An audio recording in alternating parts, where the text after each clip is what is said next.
বন্ধুরা, আজ আপনাদেরকে যে জায়গাটি দেখাবো সেটি হচ্ছে উত্তরবঙ্গের অন্যতম এক ব্যস্ততম রেলওয়ে স্টেশন, আমাদের চিরিরবন্দর রেলওয়ে স্টেশন।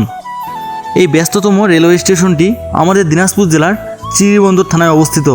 স্টেশনের ভেতরে ঢুকলেই প্রথমেই চোখে পড়বে প্ল্যাটফর্মের ঠিক সামনে দাঁড়িয়ে থাকা এই বিশাল পুরনো গাছটি। আপনারা দেখতেই পাচ্ছেন এই গাছটির চারপাশে খুব সুন্দর করে গোল করে বসার চত্বর বানিয়ে দেওয়া হয়েছে।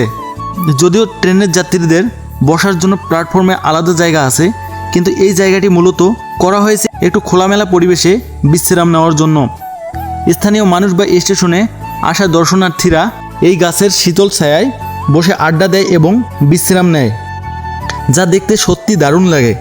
আর এই চত্বরের ঠিক পাশেই রয়েছে চিরিরবন্দর রেলওয়ে স্টেশনের জামে মসজিদ।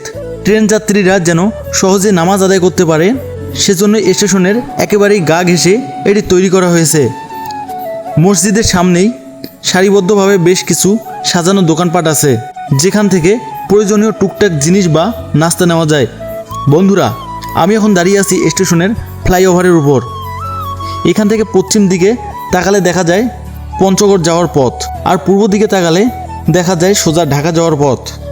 ফ্লাইওভারের ঠিক উল্টো দিকে তাকালে আপনারা দেখতে পাবেন বীর মুক্তিযোদ্ধাদের স্মরণে নির্মিত মুক্তিযোদ্ধা কমপ্লেক্স, এবং তার পাশেই রয়েছে আমাদের গর্বের শহীদ মিনার। স্টেশনের একদম কোল ঘেঁষেই এই স্থাপনাগুলা এর সৌন্দর্যকে আরও বহুগুণ বাড়িয়ে দিয়েছে। সব মিলিয়ে চিরিরবন্দর রেলওয়ে স্টেশনটি আমাদের এলাকার এক দারুণ ঐতিহ্যের সাক্ষী। আজকের এই ভিডিওটি আপনাদের কাছে কেমন লাগলো তা অবশ্যই কমেন্ট করে জানাবেন। আর যারা আমার আগের ভিডিওগুলো দেখেননি তারা এখনই প্রোফাইলে গিয়ে দেখে আসতে পারেন। ওই ভিডিওগুলো আজকের এই ভিডিও চেয়ে অনেক বেশি মজার আর সুন্দর। তো সবাই ভালো থাকবেন, দেখা হবে নতুন কোনো ভিডিওতে। আর পরবর্তী কেমন ভিডিও আপনারা চান অবশ্যই কমেন্ট করে জানাবেন। আল্লাহ হাফেজ।